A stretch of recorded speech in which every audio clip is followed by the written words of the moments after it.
Oh, hey, tomorrow, if you give a damn, the next live recording of the podcast will be Saturday, April 18th at 1 p.m. Gratitude Brewing.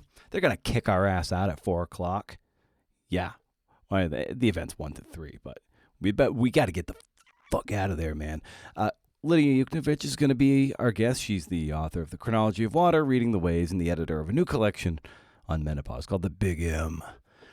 We do this event in partnership with the Northwest Review. It should be a rockin' event. And if you're in Eugene or the surrounding areas, just RSVP with a link in the show notes or my various social feeds to reserve a free ticket. You don't have to show the ticket. You don't need it to get in. It's just to get a head count. So Gratitude isn't blindsided by Lydia superfans. More than 30 RSVPs, which is going to be our biggest event by far, if even a third of them. Even if 4 of them show, it'll be our biggest event. Just kidding. It's amazing. Did I sell it? Did I sell it well enough? Good. So it's a struggle. I'll say, all right, you need to get 3 sources to confirm this. Well, they'll say, I emailed so-and-so and they haven't gotten back to me. Oh, okay. Well, did you go to the office? No. Did you wait outside the office until that person came out and then ask them? No. Did you call them on the telephone? No.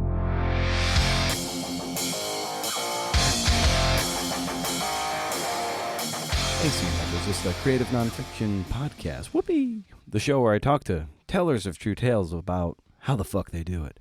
Everything from the research to the organization to the sense of impending doom to the 2 a.m. voice that tells you you're a piece of shit. I named mine. I call her Daisy. I'm Brendan O'Mara, the voice of a generation. Don't you hate it when a potential podcast guest tells you months in advance that they're not making the podcast rounds for their next book, and then they start doing the podcast rounds? Me too. Anthony DePalma is not one of those motherfuckers. I feel like we're getting off on the wrong foot today. I feel like it's a very profane foot. Anthony is a journalist and professor at Columbia University. He's the author of several books, his latest being On This Ground, Hardship and Hope at the Toughest Prep School in America. It's published by Mariner Books.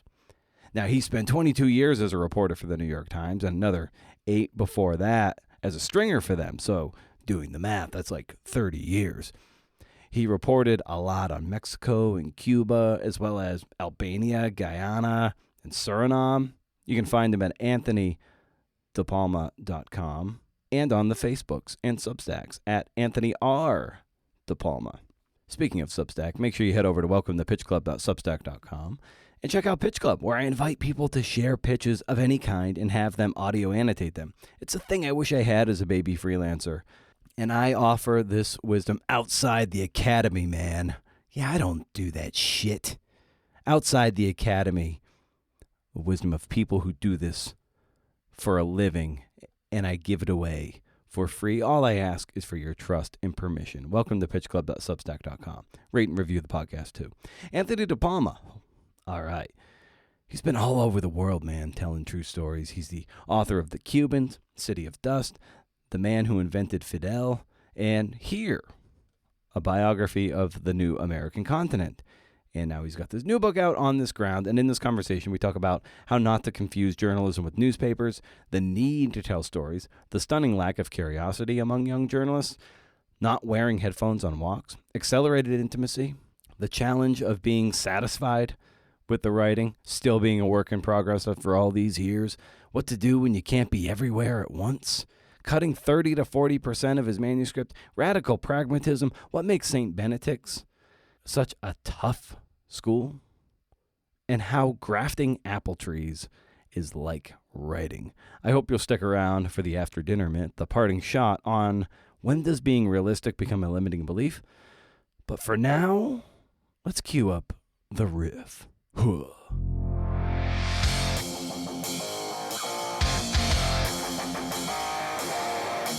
There's this long pause, and he goes, I just hear this, oh, fuck. But you're a writer, and you're supposed to be writing. Sitting down and putting in the hours is where it's at. This is going to have to interest somebody somewhere other than me.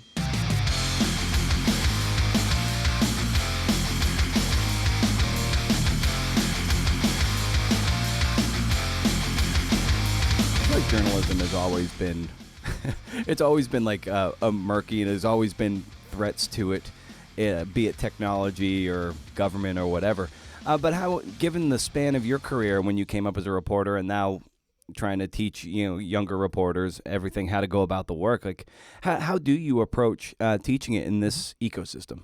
Listen, you're right. It's nothing new. When I was in college, and that was a long time ago, I wanted to write, right? And I started there, and the professors in the department pulled me aside and said, "Hey, look, kid, that's a dead end. You might as well try something else." And so I did. I switched over to TV broadcast news, broadcast journalism, and did it for a few years, and it wasn't satisfying. So I came back to writing, and then things went on.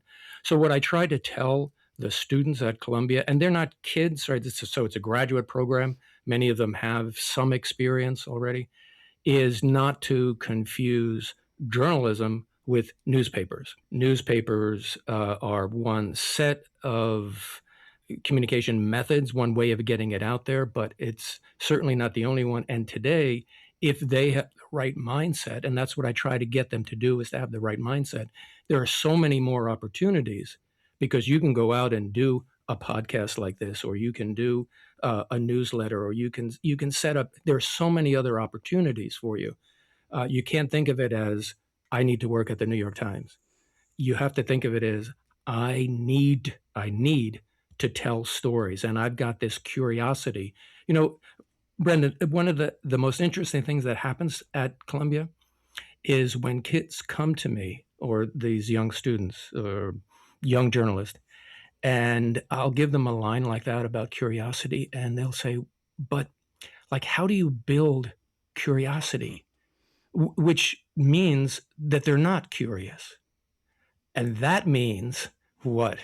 That they're not meeting people, that they're not reading, and they're not reading widely enough. I can't imagine not being curious. I'm curious about everything. When I was at the newspapers, you could give me a story about just about anything. I even did sports. I'm not a sports person, but I even did some sports. But as a generalist, I legitimately could be interested in anything. And the little bit that I learned would always lead to more questions. So it was a curious question to be asked about curiosity. But I think it is a problem that the younger people have. And if you're going into journalism, it is like the canary in the mine. If you don't have curiosity, you might as well just find a different way to make a living, because it's just not going to work for you. Oh, 100%. It seems like that would be, and it is, table stakes, just to be interested in other people. And nowadays it seems hard because most people, and I heard Connie Schultz talk about this at a conference last year, how she it kind of annoys her when she sees so many people walking around with earbuds in their ears, and like, with no shade thrown towards people who are listening to music or podcasts, but it's like, when you're constantly maybe cocooned, you're not going to overhear something, and you are going to actually wall yourself off from something that could spark your curiosity. Or maybe there's a story, a little breadcrumb. They're like, oh, that sounded cool. But with these earbuds in and everything, and I'm like, no shade, I do the same thing. I have to sometimes remind myself, maybe just walk without the headphones in for a time. But that leaves yourself open to the possibility of a cool story or a cool opportunity. Oh, absolutely. When I walk the dog, I never use a headset. When I run, I never use a headset. And actually, those are two opportunities to write. When I'm walking or running, I'm writing. Mm-hmm. I'm writing the scene maybe that I've seen, or I'm going back over the lead of a piece that I had, or the chapter that I was working on, or I start every morning reading somebody else. And so a turn of phrase or a particular word or a way that they did something, you can go through that. But if you've got the headset on, you're not thinking about that, or at least I can't do both of those things at the same time, especially if it's music with words. See, words, I'm all about words. So if there's music with words, I'm listening to the words. I'm not thinking about my own words. So if there's ever music, it's always just instrumental. I don't like to listen to words. But when I'm with the dog, even just something as simple as that, I need the dog to look at me.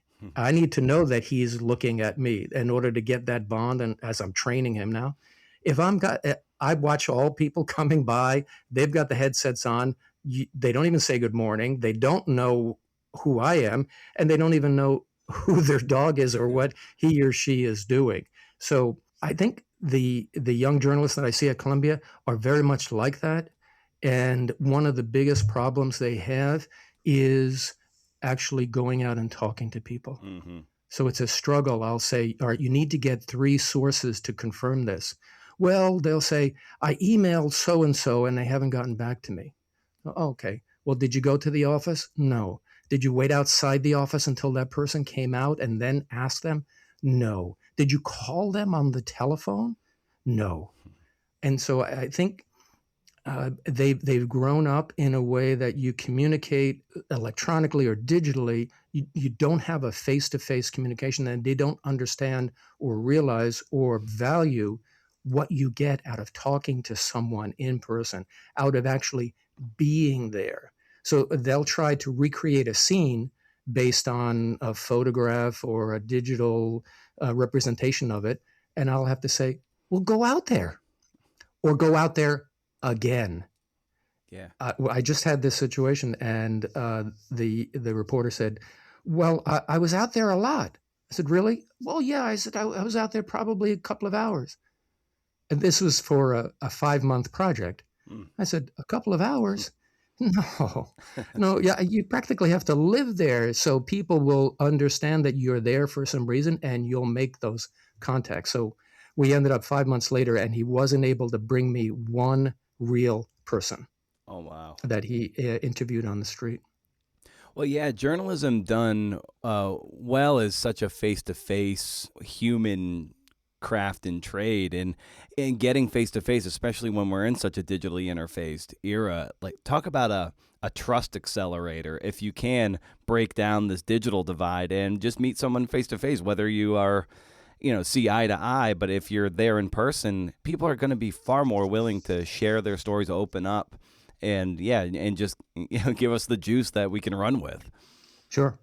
I talk to them a lot about the term accelerated intimacy, which is really, really critical for them to learn.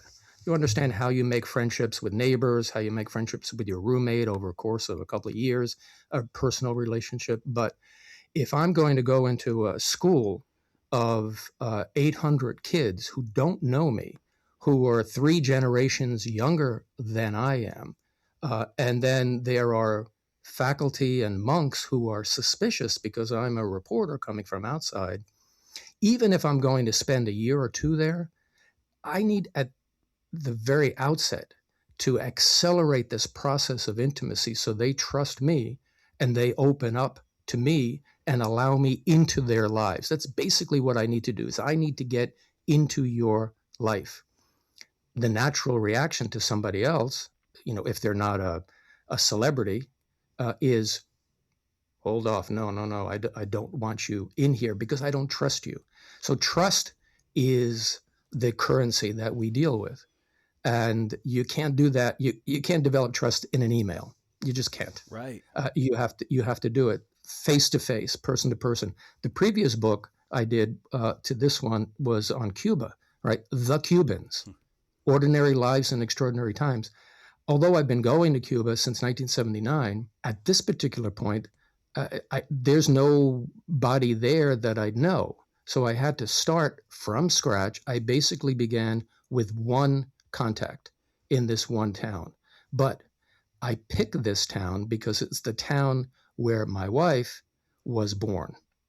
She left in 1961. So there's nobody there. There's no family there. There's no one that she knew. But showing up there in Cuba as me, as a gringo with blue eyes, right, standing out, there's no way I could pass for anything but an American. The fact that I could say, well, yes, I know this town because my wife was from here, made all the difference. And so we accelerated intimacy that way. For On This Ground, I did not go to St. Benedict's in Newark. I didn't know anything about it when I was in school, but I did go to a Catholic high school, a boys' Catholic high school. And that seemed to be the same trigger to accelerate the intimacy. Yeah. Well, nowadays, the more, let's say, famous people, if you're going to be doing biography or anything like that, or a documentary, it's like they have such insulation around them. And because of social media and other things, they feel like they can just control their own narrative. So you can't even get close to these people anymore to do that really investigative, even introspective look and examination of a life. And if you're going to do it these days, you're going to do it at a 2 or 3 level remove by talking to the outer circle. But you're really never going to get that kind of intimacy to that central figure anymore, unless they're like, and I almost understand why would I trust, a reporter to put their own point of view on my story when I could just control it myself and sanitize it myself. And so like those are so many of the challenges we face now too. Yeah, for sure. Absolutely right. They can have their own channel. They have their own website. They can put out any story that they want, and they can tightly control the kind of access you have. For me, I don't do celebrities. Yeah. I do ordinary people, and it's a challenge as well because they are not media savvy. One of the issues I had with On This Ground was I got to know the kids got to know me, and I had an issue with confidentiality because many of them were minors at the time that I interviewed them. So I had to get written consent forms from their parents to use their names. What I didn't expect was that the kids were going to get into some serious trouble. And these are kids that I had already sort of picked out to be my principal characters. And then I had to make a decision about whether to name them or not. And I felt it was important to name them, for the sake of readers' trust. If you're going to change that, what else have you changed? So I didn't want to do that. And the kids wanted to be named, even the ones who got in trouble.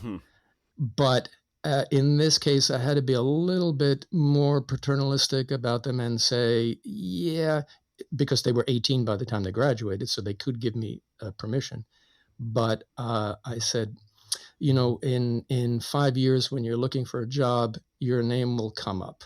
And it will come up easily in connection to the book, and anybody who cares, will be able to make this connection and not necessarily understand that the value of it was not that you got in trouble. That's not the important thing. It's how you handled the trouble and how the school handled you, and the fact that you didn't just throw your hands up and run away, but that you dealt with it as an adult, took the punishment, and then changed your life.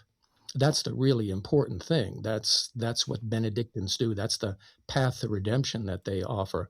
But an 18-year-old didn't necessarily know that. So Yeah. I had to step in and say, yeah, sorry. Anybody who knows you will know that that's you in the book. But for people in the future who will want to know you but won't know you now, they're not going to know. So I had to protect them that way. Yeah, well, that's a great sort of ethical spectrum and, a toggling of the ethical dial that you're working with there. Because maybe in a different circumstance, you're like, yeah, hell yeah, I'm naming you. Or you could have just been like, what, this is what you did. We're going to name you anyway. But you're like, what, in this instance, I do need to protect you from, put some guidelines on this. And that's something you kind of cultivate over time, I imagine. Yeah, well, as a foreign correspondent, when you're dealing in other countries where people have no idea what a free press is like, they have no idea how powerful the New York Times is and how many people in whatever government office it is, in whatever country it is, are actually reading it and then can trace them back. They may need to, be coached a little bit on what the consequences are. So in the Cuba book, I was very mindful of that. Or do you have a repressive regime that can check anything and can have severe repercussions for the people, reprisals if they're speaking out. And they, in the book, spoke out very forcefully against the regime. So for the 5 individuals who were the principal characters in the book, I went over it many times, right up until the editing of the book. and said, "Are you sure?"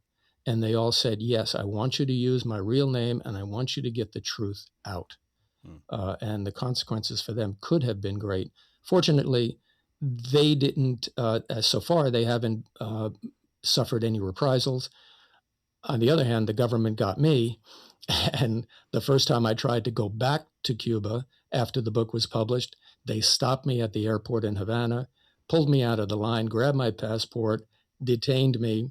And then when they were done, they escorted me back to the plane, put me on the plane. After I got on the plane, they handed me the passport. They handed the stewardess my passport and said, "Get him out of here."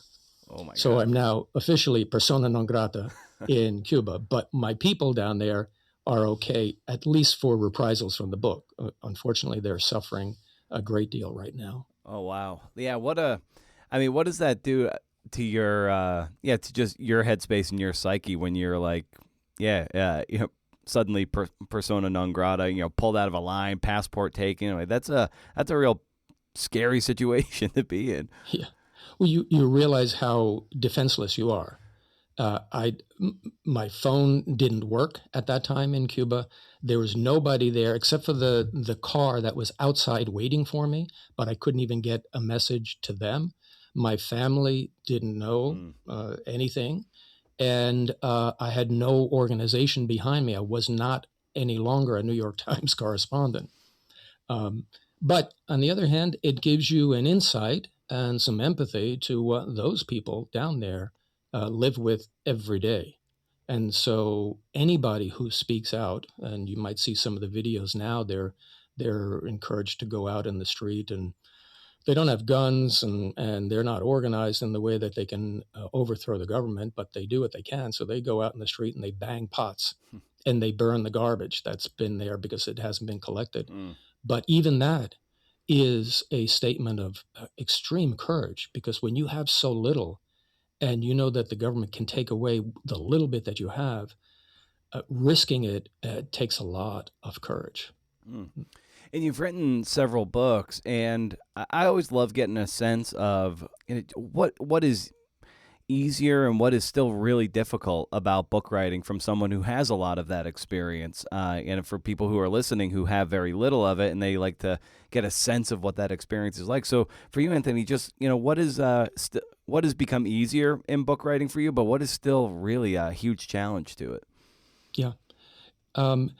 Actually, gearing up to tackle a big subject, whether it's, a 150-year-old school and an unfortunate, unloved city like Newark, and putting those things together, or, the earlier books were either about a whole country or, in one case, the entire North American continent. I can gear up now much more easily than before and have a confidence that I can put together a proposal, that the proposal it's not guaranteed that it will result in a book, but that it's got a pretty good shot at resulting in a book. So that part is easier. Actually, knowing that I can find the people, imagine how scary it is. I've got a contract for 1 year to write the book about stuff that's not happened yet, including about people who I haven't yet identified. So both the last two books were both followed that format. But now I've got enough of a sense early on and a kind of a good luck about it that I can, zero in on people who are likely to be the, good subjects, who have a good, complicated story, who are most importantly willing and not afraid to express themselves, which I absolutely need. So those things have gotten a little bit easier. What's gotten harder is being satisfied with the writing. I'm still, I was at the New York Times for 22 years, and I freelanced for them and 8 years before that. So 30 years altogether of daily journalism, where it's at a very high quality, but it's also very regimented. There are certain things you do and lots of things that you don't do. And although the paper has loosened up a lot, even during the time I was there, it still can be formulaic. I remember being so upset when the first book came out. It was reviewed by the New York Times Book Review. And at one point, the reviewer said, well, he's a journalist, and said it in a disparaging way. And I was very angry at that. Now I understand what he meant. And I've been trying to sort of put that tiger back in the cage. And sometimes it works. And sometimes when I look back over the book or I'm asked to read from it, I thought, man, I could have done so much better. So that gets harder. And then there's a whole other category of marketing, which I don't even want to talk about.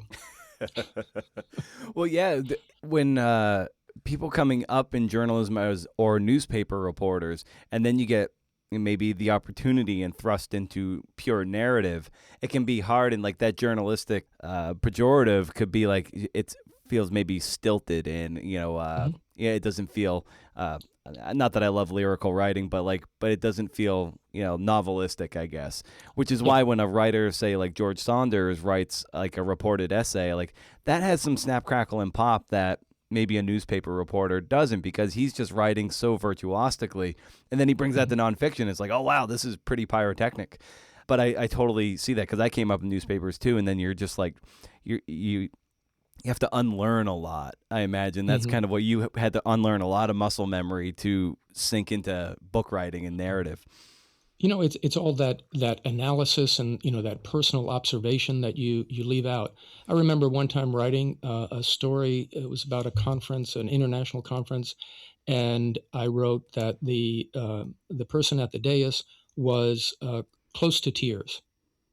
And we had a whole thing about it. Well, how do you know it was close to tears? Did you see tears? Well, if you saw tears, then you would have said tears. Well, no, it wasn't that, but it was obvious that he was emotional about it, and it looked, and so that had to be taken out. But when you are writing a book or you're outside of the daily journalism, well, you have an opportunity to put your own observations in there and create an atmosphere, not just to observe a scene, but to create the atmosphere. And that's a leap that I push myself to do. And, part of me just isn't there yet. So it's still a work in progress, even after all these years. And that's okay. I like that. I like that idea that, well, the next time I'll be able to do it better. Yeah. And you talked about gearing up earlier, and to immerse yourself in this prep school at St. Benedict's in Newark.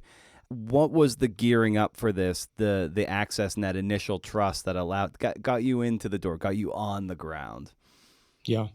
Well, Brendan, actually, this book had a 45-year gestation. So I first found out about it and wrote about it as a freelancer for the New York Times in 1981. And from that initial encounter, I was convinced that it had all the elements of a book. Because it's not just the school itself, it's the story of the monks and the school that they created refusing to die in a city that was dying around them and nearly was lost, right?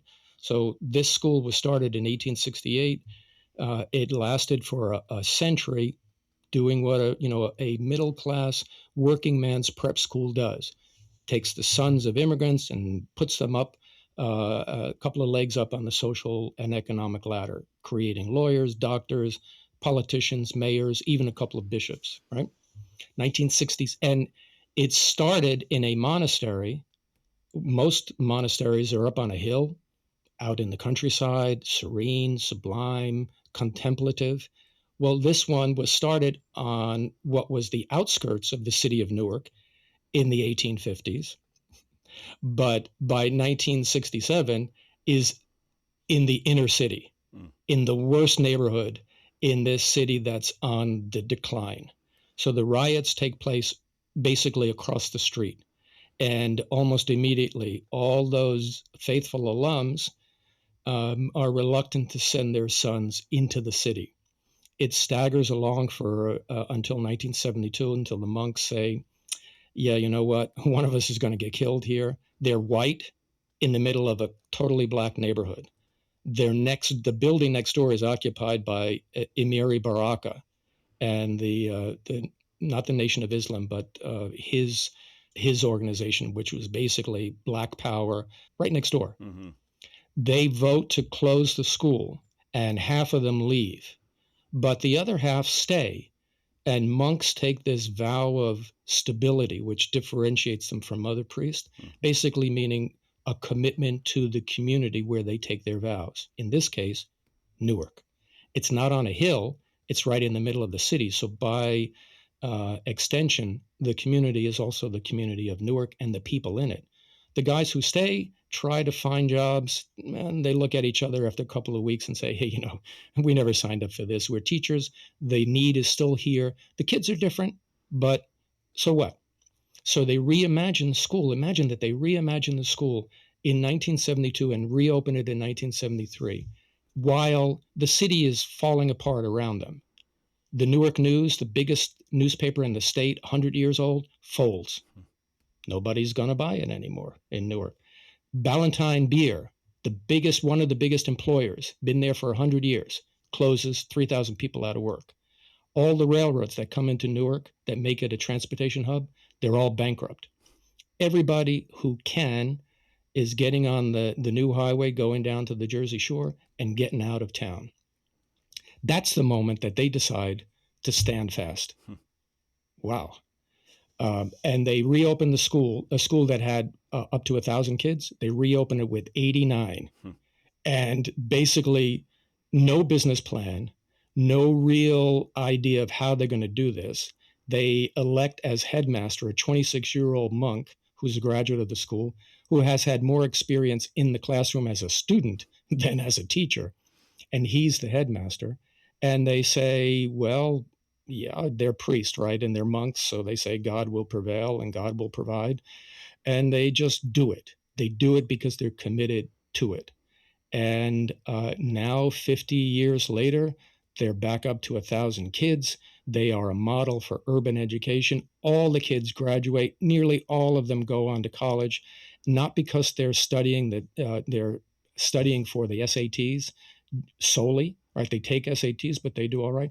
But basically because the monks and the staff, there's a lot of lay staff that are just as dedicated, believe that the word preparatory really means preparing for life and not just for taking a test. Most of the kids come from some kind of a disadvantaged background, either economically or, broken family or something like that. And they find themselves immediately on the very first day inside a community that wants them to be there. Big difference from their life outside. So all of those things, these are decent people doing selfless things. Why isn't that a story? Yeah. Why isn't that a book, right? So I pursued it from 1981 on. After the first book about North America, I thought, now's the time to do it, right? So I was a New York Times correspondent. I had just come back from overseas. I lived not far from Newark. The people that I interviewed in 1981 for that freelance story are still there in 2001. In fact, they're still there today. The headmaster, that 26-year-old guy, is now 80, and he's still the headmaster. So I came up with a proposal. Now I had an agent. I had a history. I was going to do a second book. I went back to them, easy, because that intimacy was there. Over the years, I had done other stories and been in touch with them. And I met with the monks. They had me make a presentation in the monastery with all of the monks sitting in a semicircle around me, asking questions. They then voted in the traditional way with black and white marbles. And the white marbles outnumbered the black ones. And I was all set.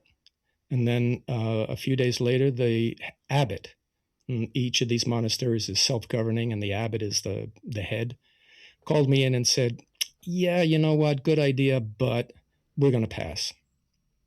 And I think he was uneasy with my demand that I have access to everything and everyone at any time. And he just didn't see the value of it. So I passed on it. Went ahead and did 3 other books. Spotlight came up. The whole idea of priests and kids, got to be very sticky. I had to wait until New Jersey passed a law that lifted the statute of limitations on sexual assault suits to see if anything was out there that would come up. And waited 2 years for that period to go through. When it finally did, I got in touch. I had been in touch with the lawyers who were handling the cases in other parishes and other schools. And I said, look, is there anything there that I need to worry about? And it was only when I had gone through that process that I went back to my agent and said, I'd like to try it again. He was not enthusiastic about it, to be frank. My approach was going to be focusing on one person, the headmaster. And my model, I know you had him on just recently, and I listened to the interview. It was fascinating. But my model was McPhee, who did a 1967 profile called The Headmaster, which became a book.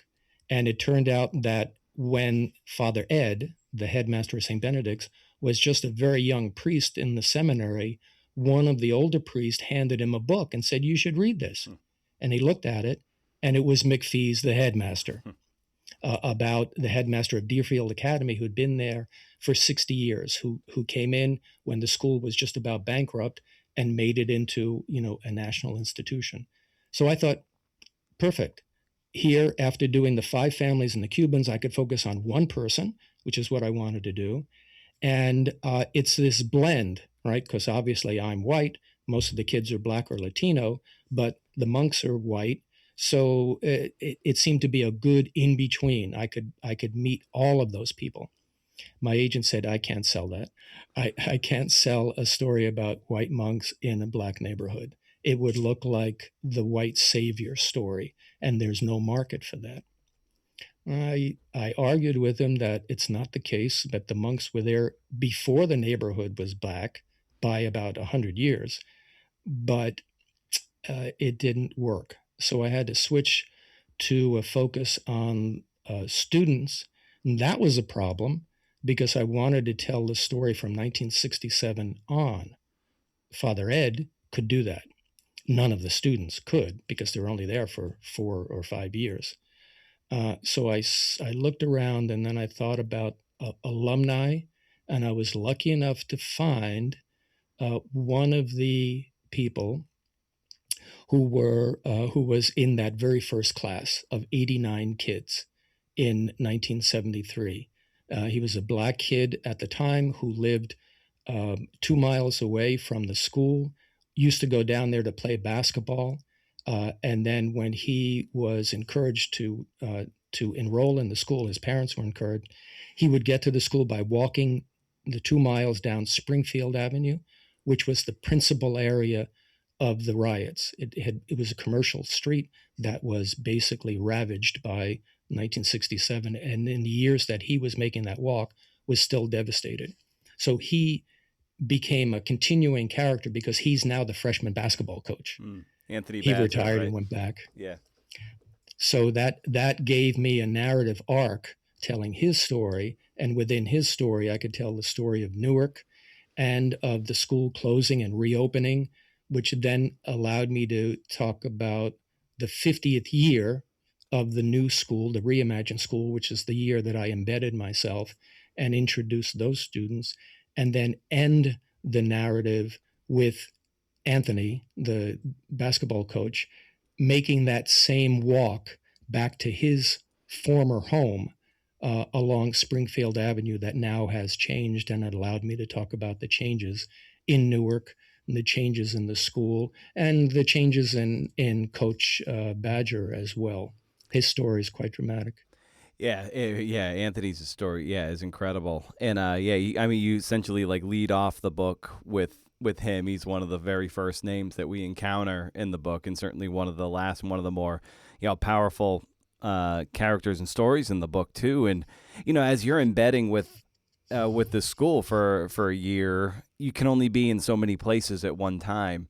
So like, how do you divide your time so you're reporting on things that'll help give the book its kinetic energy, but at the same time, like I can't be everywhere all at once. So how did you do that? Mm-hmm.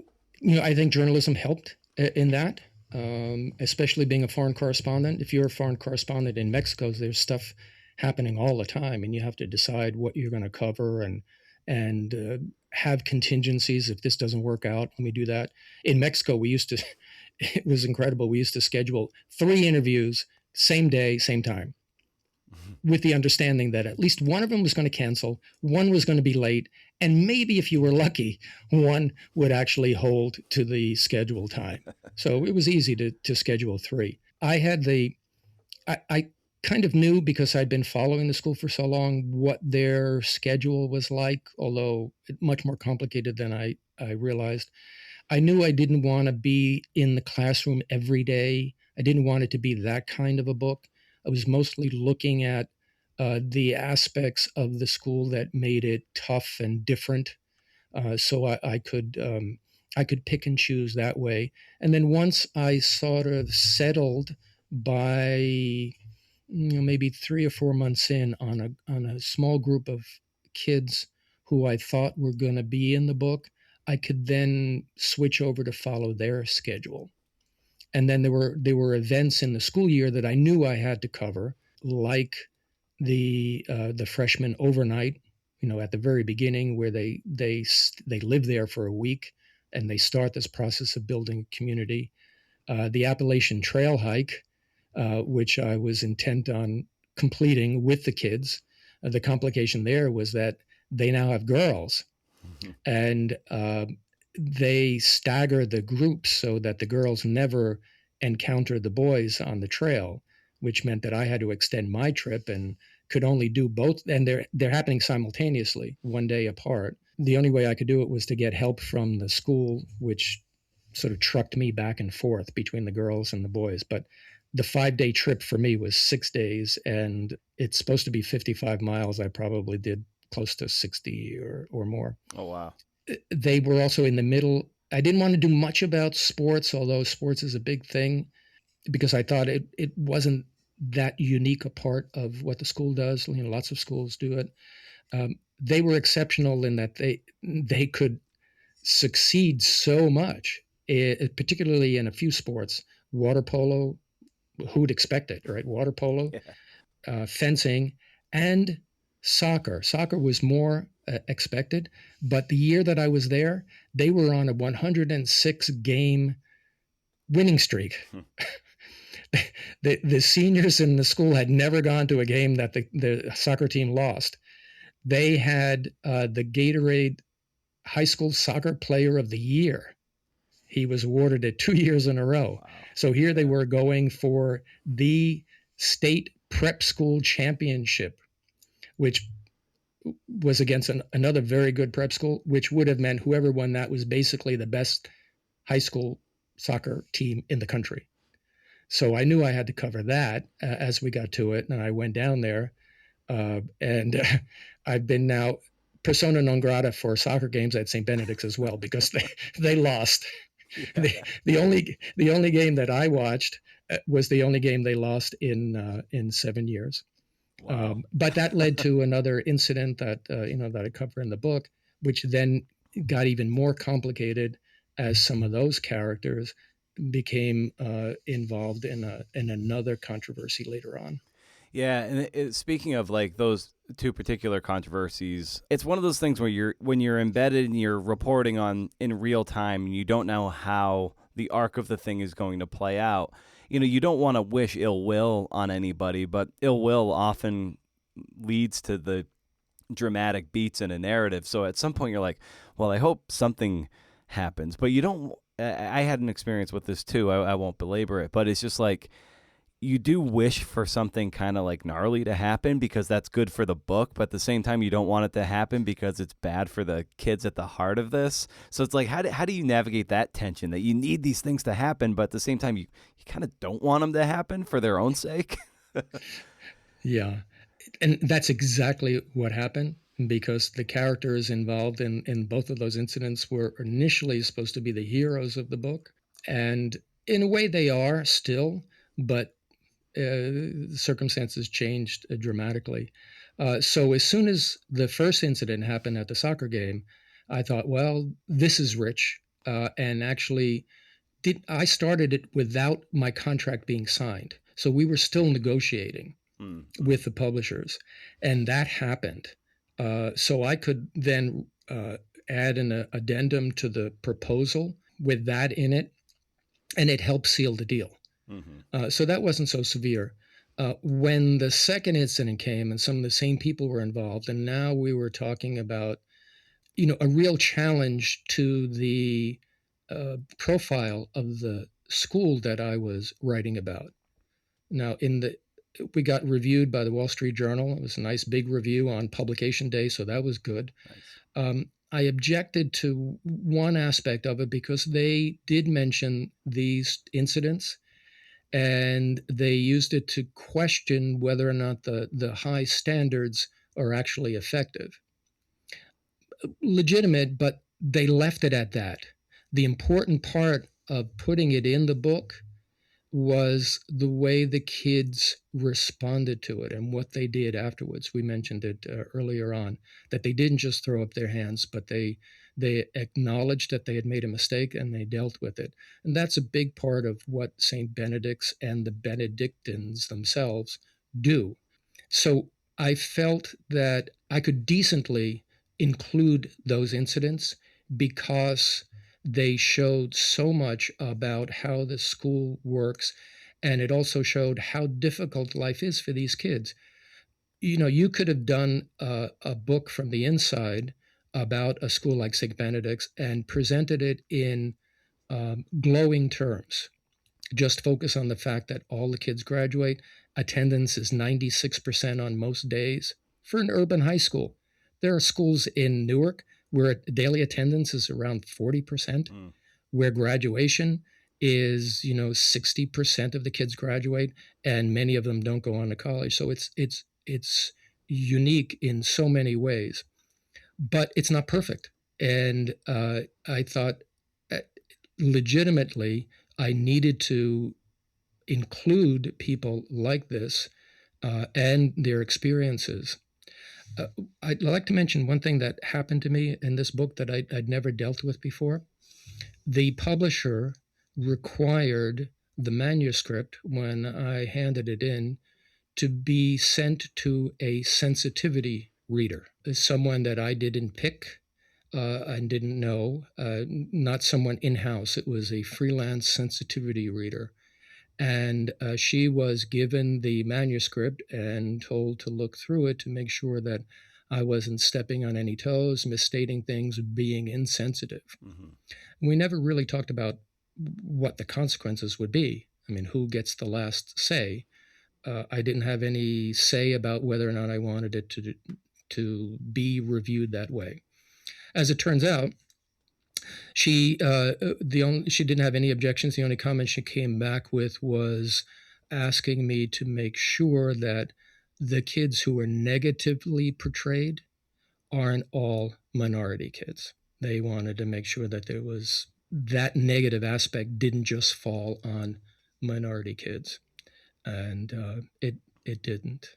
And so we were okay there. But I was a little bit taken aback by it. A sensitivity review. It could have been gnarly, but it was okay.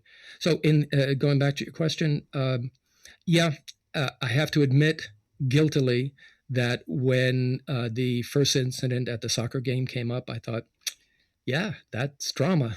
Yeah. And when the second one came up, it was a little bit more difficult to deal with because now I had to restructure the story, but still it was drama. And that's one of the things when at Columbia, I'm now mostly what I do is each of the students in the one-year graduate program has not a dissertation to write, but a capstone narrative nonfiction article of 5,000 words. And what I try to, they'll come in with a general topic. I want to do something about kids, or I want to do something about education. And we'll have to narrow down the focus till you get to a story. And I tried to tell them, look, this is narrative nonfiction, 5,000 words. You're going to have to be with the people a lot, and you're going to need some kind of drama, something that during the course of the article, somebody has a revelation, somebody is forced to go through some kind of a change. And it's It's a little bit foreign for them because most of them have just done academic writing, and you can get away with, of course, you don't want drama there. Mhm. And we work on it during the reporting and during the writing. And in the end, I think they get it, but they don't always. It's an important part of it. When they come up with the original article, the start of the semester and their first the first meeting, they'll have some idea that there are all these rules that you have to follow, and maybe they've taken a magazine writing class and you've got the 5 sections and you start this way and do that. And I'll tell them, look, there are only 2 things that you have to do, because the form could be anything. I can give you an example of anything from Frank Sinatra has a cold to the latest article in the New Yorker. 2 things you have to meet. One is it has to be true. Mm-hmm. This is nonfiction. Yeah. So you don't make up anything. AI doesn't do anything for you, right? It has to be exactly as it happened, as you saw it happen. And second, once you've got that part of it down, you've got to make sure that it's interesting. Beyond that, hand me anything that you feel compelled to do, and I will work with it. It sometimes is too broad a mandate for them. They would much rather say, oh, I want you to do 5 sections. The first section should have 1,000 words. The second one should have 2 sources. The third one should have 3 sources and some auxiliary sources and blah, blah, blah. Well, yeah. Speaking of how to streamline things and get things to the right focus, On This Ground it's a lean book, and you were there for a long time, and school year's 11 months, and they've got all these things, this pool initiation thing and the AT, their leadership structures, and all these things that make the school so incredibly unique. And yet the book is pretty lean. I mean, like, you could have stayed with Father Ed for a long time and written something longer than this just on him. But he's integral to the story, but he's not the whole story, of course. And yeah, you've kept this book very lean and on the track. So yeah, just what was the challenge in just being so economical with your storytelling for the time you were embedded with these students? The contract. It is the first time that I handed in a manuscript, and the first response was, "Hey, this is longer than the contract." And I said, "What's in the contract?" I didn't even look at it because it's never been a case before. It's usually the contract has a minimum word count, but it turns out that in nonfiction publishing today, the major publishers, and this is HarperCollins, see 300 pages as the sweet spot. So the first thing I had to do after submitting the manuscript was to cut 30 to 40% of it. Mm. Yeah. So I had envisioned a much broader canvas. My original idea was a book about Newark Abbey, about St. Benedict's, and about the city of Newark. And the original covers were intended to put all those things together. At 300 pages, it is impossible to do that. Not with the history of a city like Newark, the first majority black city in the Northeast, the first majority black city to have a black mayor, having gone down as far as it has, and then now coming back up, the school closing and then opening, the complications of all of the kids, the monks and their vow of stability and their survival in this ancient form of community in a ghetto, and dealing these old white monks dealing with young black and Latino kids, all of it very complicated. And I had envisioned it being much broader than that. This was a compromise. It was a book, as I said, that I'd wanted to do for 45 years. It's not the way I had originally envisioned it, but with my agent, Stuart Kraszewski, convinced me that, look, if you want to do the book, it's going to have to be this way. I had to cut out a lot of everything that wasn't the school.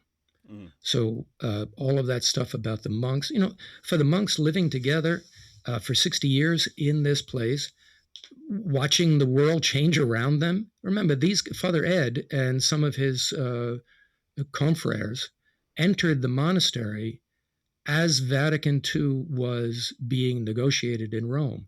So they are part of what I like to call the Holy Ghost generation. They recited the cross, the crucifix, as Father, Son, and Holy Ghost. That has now changed. The number of kids in Catholic school has dropped by 70% from then. The number of Catholic schools dropped by the similar amount. The number of religious in the United States has dropped tremendously. What used to be an honored figure in the community, now after the whole spotlight era, they're sort of radioactive. And yet these guys continue in their devoted way of selflessly giving. How do you tell that story without making it into sort of a sop, without all of the detail?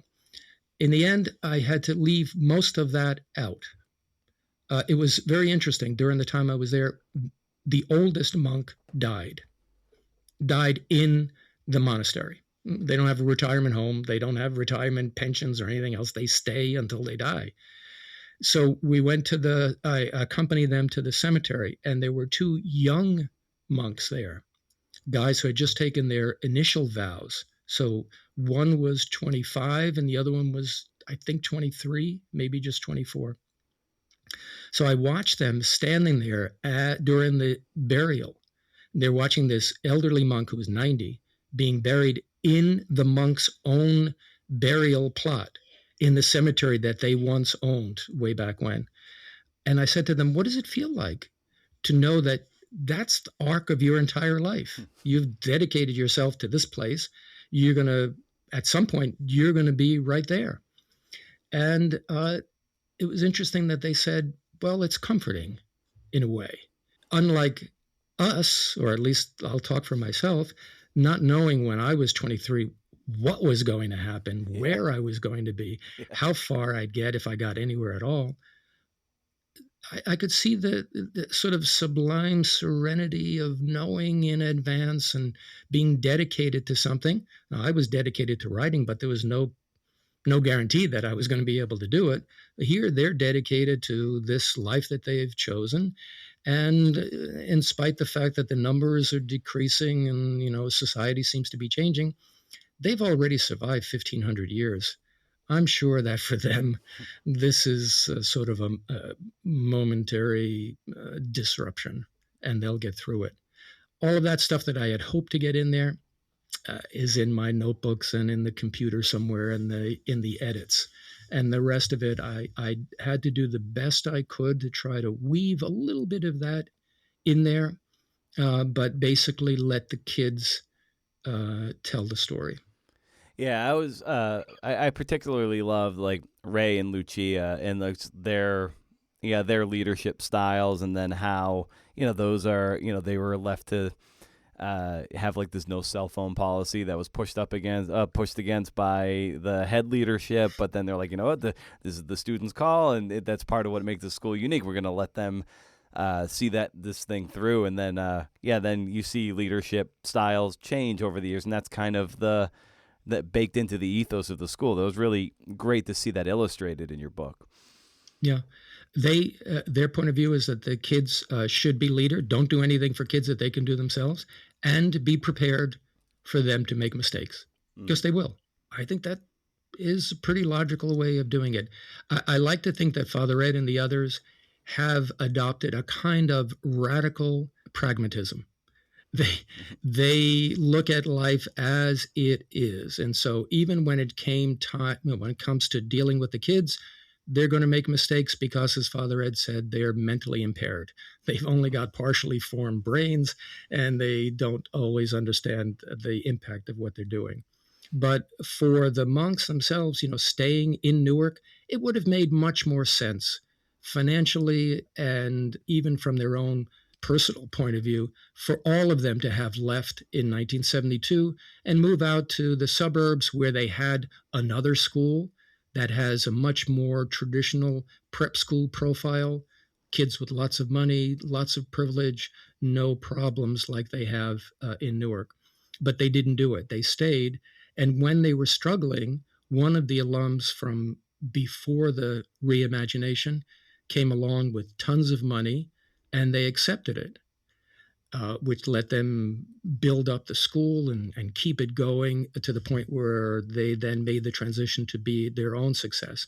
But it was based on that money that they took from the alumni, and one alumnus in particular, who ended up being hauled before federal court for penny stock fraud and then evading the ruling of the court to pay back those investors. It was a bankruptcy evasion.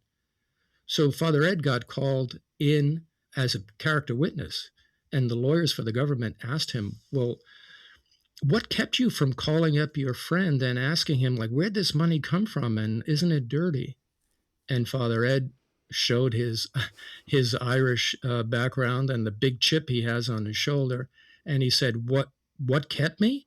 Well, it's all these kids that kept me from doing it, and all the stuff that they have to go through all the time. And he took a lot of heat for that from alumni and from, the general community for taking that money. But he doesn't back down at all from it, and said, if we didn't do that, the school wouldn't exist. And the school's existence is more important than that. Yeah, not everybody agreed with that, but that's the kind of tough approach. That's part of what makes it the toughest prep school. It's not tough in the academic sense that most people would think, although they have very high academic standards. But it's tough because the monks are tough. They had to be in order to do this. The city is tough. A city that is on its knees could have just given up. And if you went to St. Benedict's today and looked east from their playing field behind there, you would see a 48-story market rate apartment building that is under construction right now because Newark is bouncing back. Still got a lot of problems, but the worst of it is over. And the kids themselves are tough. They come from tough backgrounds and tough city streets. They have tough home lives. And the school puts them through the ringer from the very first day through that water challenge where they, of course, they're taught how to swim, and most kids don't know how to swim. Most Black and Latino kids don't. And in the end of it, they are dressed in fully clothed with a backpack. They get marched up a ladder to the top of a platform over the deep end, the 13-foot deep end of the pool. They're put. They have a swim mask that's blacked out that is applied to them. They get to the edge of the platform. The instructor right next to them says, "Swimmer, ready?" And when the student puts a thumbs up, he gets a little nudge on the shoulder, or she gets a little nudge on the shoulder, and they're thrown into the pool. They have to remove their shoes, remove their pants, tie them up, and create a sort of a flotation device. Not remove the mask. The mask has to stay on. And all the while, a former Navy SEAL is in the water with them, either splashing water in their face or pushing them down to the bottom of the pool. Now, I did the Appalachian Trail, and it was rough, but I did not go into the pool, and I'm not sure I could do it now. But what it says to these kids is, hey, look, if you're prepared and you work as a team, you can do it. And that's an important lesson. So in the end, like, how do you put a value on education? Is it the score that you get on a test? How well you do in calculus? Or is it based on the person you become? And I think this school, while it's not a model for every school, certainly lots of the things they do could only be done here, but there are some things, and their approach to community, brotherhood, empathy, and saying you need to be willing to sacrifice what you want for the sake of what we all need. Those are decent, honest, and integral things that we could take a lesson from. I think people like Coach Badger, who's in the book, who went through hard times in his own life, but now has made a success for himself and is now giving back. And even what happened to Ray and the way he handled it, I think is really a testament to that idea that you're preparing kids for life and not just for taking a test. Yeah, it makes the book so great, and what they stand for. really like you said, like truly preparatory for life. Like I don't care if you got a 1400 on your SATs, but like, yeah, if push comes to shove, can you help someone from drowning, or like if you get, turning the pants into a flotation device, just little things like this. In the totality of the education was really, impressive and just, commendable in so many ways.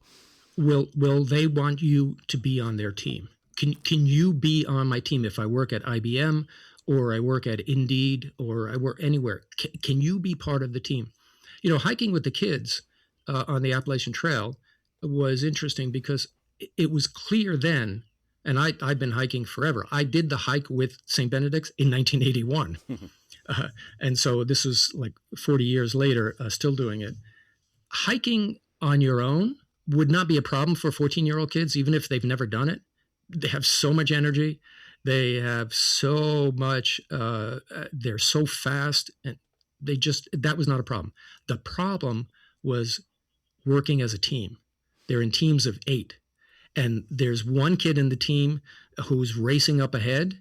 And then there's one kid in the team whose shoe never gets tied and he's always lagging behind. You've got to somehow figure, and the teams each have a captain, and the captain and everybody else in the team has to figure out how we're going to work together when what I think is funny isn't something that you think is funny, when you want to take a break and I've got to keep moving and all of that. So it really teaches them what it means to be part of a community. And that goes from earning the right to wear the uniform, which can also be taken away, to how you work together in groups. And the kids are in groups mixing together, the young ones with the older ones. It's not like homeroom the way we had it, and it's just the kids in your own year. So they learn from each other from the very first day of that overnight at the beginning of the school year in July till the very last day of graduation. On the day of graduation, they sit within their same group, the group that they've been with for 4 years, not their class or their homeroom teacher, but that group. And you can find, I talked to alumni who did the hike 50 years ago, and they can tell me what team they were on, who was in their team, and what happened. And I think when I've been there and I've watched alumni come back, it's really extraordinary because they so much align themselves with the school and what it stood for. And they also can see Father Ed and Father Albert and Father Philip, some of these guys who were there when they were students 50 years ago. It gives the idea of stability and resilience a whole new meaning. And resilience is something that I've found myself, like being my controlling theme for the writing that I do. It's resilience in so many ways, from the Cubans to the monks there, to the bristlecone pine trees out in California, which really are the ultimate lesson in resilience. Well, the book's incredible, Anthony. And as I bring these conversations out for a landing, I always just love asking the guests for a recommendation of some kind for the listeners. And that's just like anything you're finding fun and cool and you want to share. So I'll extend that to you as we bring our conversation down. Yeah. A couple of things. For a writing tip, what I learned at the New York Times was TK, the 2 letters TK.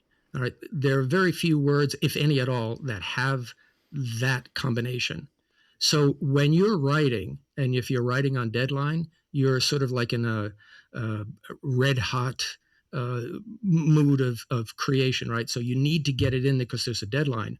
I'm talking about Cullman. Is it Alabama or is it Georgia? All right, let me just put Cullman, TK, and move on, right? So it's in essence, it's the absolute opposite of McPhee's fixation on putting an outline together. Yeah. I can remember reading about him doing his outline, taking days and days and days to do the outline, or laying on a table somewhere out in a picnic table and just looking at the sky thinking of how am I going to do this? Well, you can't do that when you're working for a newspaper. New Yorker will let you do that, but the New York Times won't let you do that.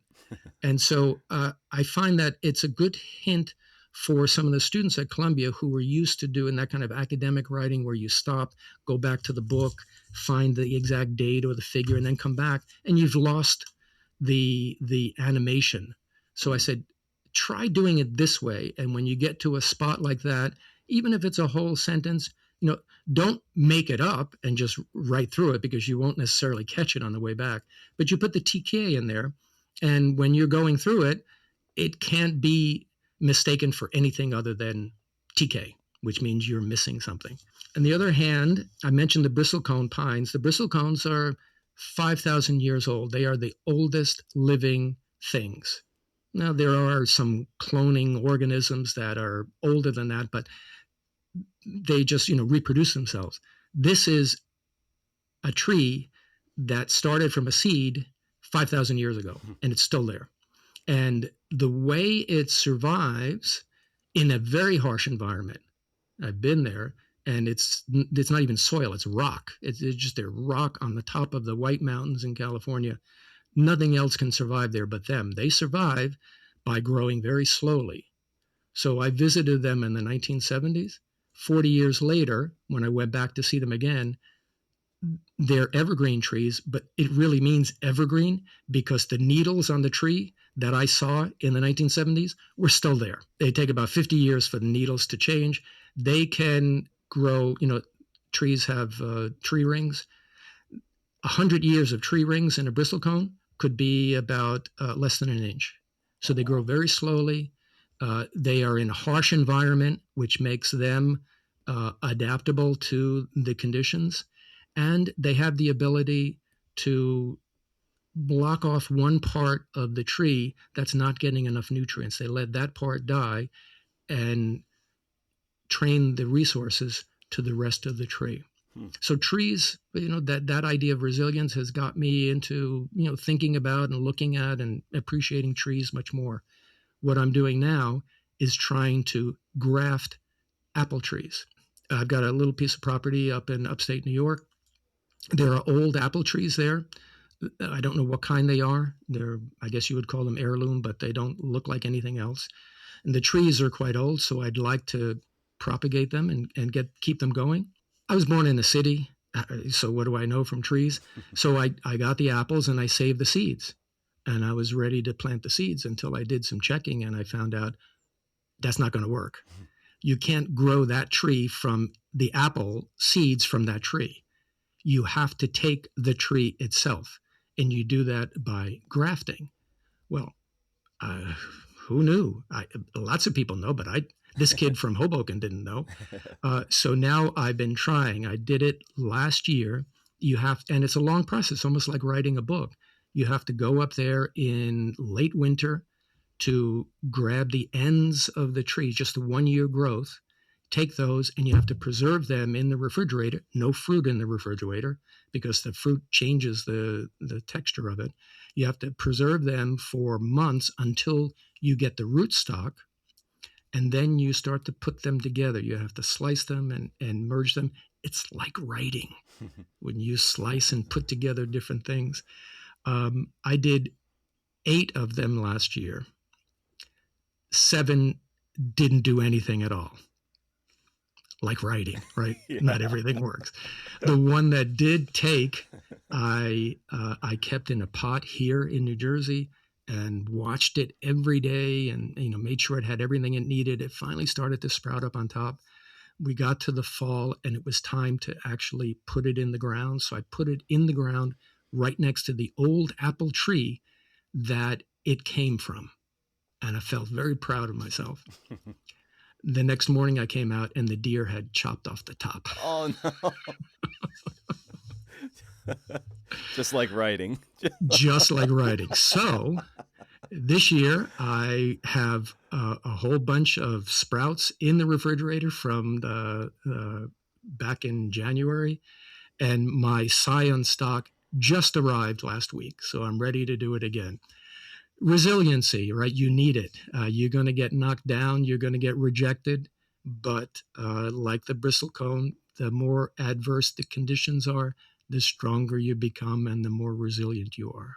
Oh, amazing. Well, Anthony, this is so great to get to talk writing and talk about your wonderful book and everything. So thanks so much for carving out the time to do this and for coming on the show to talk shop. This was awesome. You bet. Anytime.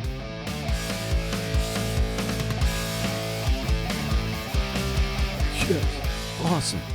Thank you very much to Anthony for coming on the show. Great conversation. Fun stuff. Also, thanks for you for making it this far and spending time with the podcast. And if you want to support the show and with, I don't know, more than just your valuable time and attention, you can visit patreon.com/cnfpod and see if you'd like to support the show with a few bucks. And go to brendanamero.com for show notes and to sign up for the Rage Against the Algorithm newsletters and Pitch Club. Oh, yeah. That's right, baby. So while I was walking Lachlan the other day, I got to thinking of the balance between being realistic in your goals and expectations and ability and talent versus it bleeding into limiting beliefs. What's the balance? How helpful are delusional thoughts to our progress? Are delusional thoughts okay? I'll make the point that they are, in a way, but I'll get there in a second. As with most things, I always go back to my baseball career, such as it was. I wanted to play professionally, and I was just good enough that maybe perhaps I could have been one of those late-round draft picks they used to fill out a roster or some shit. Probably not going anywhere, but we got to fill it up with warm bodies. This was clearly delusional thinking, but that delusion made me work very hard and made me a great high school player. And if I hadn't burned myself out, I suspect I would have been a pretty decent Division I college player at UMass, or if I had transferred elsewhere, whoever. I probably would have been a very good college player. Being a late bloomer, I could have been quite good, probably in my junior to senior years or whatever. In my last fall at UMass, before I was cut, so by the start of my sophomore year, I was doing really well against the team and the scholarship players and intra-squad stuff. I belonged, clearly, until I didn't. Not being a scholarship player means there are no strings attached. The coach would look like a fool if he cut a scholarship player over this walk-on who is every bit as good, but like I said, a coach has to protect his reputation, and it's cutting me was really easy. And I understand that. Now, the politics of it all, right? Point being, if I didn't shoot for being a pro, I'm probably not a Division I or II college player. Had it been more realistic, then maybe my floor wouldn't be as high. In hindsight, my pro dreams were very clearly delusional. But it got me pretty far. So what of writing? I'd love nothing more than to write a kind of Nick Baumgarten style profile for the New Yorker. I think we'd all agree that that's the big time, or comparable magazines. But that's, to me, the filet mignon of profile writing. Not that I eat that stuff, but you follow. It could very well be more delusional than me playing baseball for the Red Sox. But if I say I'm not of that cut, let's look at the facts. I'm not as good as these New Yorker writers. Few of us are. But is that a limiting belief? Or is that merely being realistic? Or, as I might argue, drinking from the delusional fountain, doing work that might get you close to that New Yorker standard might make you a pretty damn good writer for maybe a magazine a tier or two down the list. Is that a failure? Depends on your viewpoint. Shoot for the stars and landing on the moon is all well and good if you're okay landing short of the stars. During my baseball days, anything short of making it to the majors was a failure. I very much landed on the moon, having shot for the stars, but that wasn't good enough. So there's the lesson. You shoot for the stars knowing that the work you put in will extend you, will create a riptide that pulls you into deeper waters than you ever could have imagined. Key in all of this is to have fun and enjoy the ride. I stopped playing ball because once it became clear I couldn't make it, I saw no point in playing. I had long missed the point of playing a sport I was good at. It was never fun. Even though I was a top 100 player in all of New England, it wasn't fun anymore. I can't remember the time when it was. Each rung on the ladder was merely to get me one step higher and nothing more. And listen, I may never get a major book contract again. Yeah, maybe I had my chance, and it was great, and I appreciate it for what it was. It happened. Not a lot of people can say that. I would love to earn another, but I will definitely have to earn that shit. Yeah, maybe one day I'll crack into a big magazine, and it'll make me feel all warm and fuzzy. And I can't believe I'm going to say this. Fuck me. Apologies. I'm going to throw up a little in my mouth. It's not about the destination. It's about the... Fuck, I can't say it. I can't do it, but it's so true, and you know what I was going to say. I see this being realistic versus limiting belief like a dial, and the needle needs to be somewhere in the middle. And at times it's going to wiggle too far in each direction. Maybe one time the thinking too real is actually a limiting belief, and you're not really pushing yourself to where you could be. Or maybe you have too much belief in yourself. You're like, dude, that's not going to happen. You can't dunk a basketball. It's never going to happen. I don't care how much you believe you're going to dunk that basketball. You cannot do it. Your body will break, even if you tried to. But over time, we find a sweet spot between the belief that we can do it and the voice of reason that keeps us from being maybe forever burned out and disappointed. So stay wild, CNFers. And if you can't do, interview. See ya.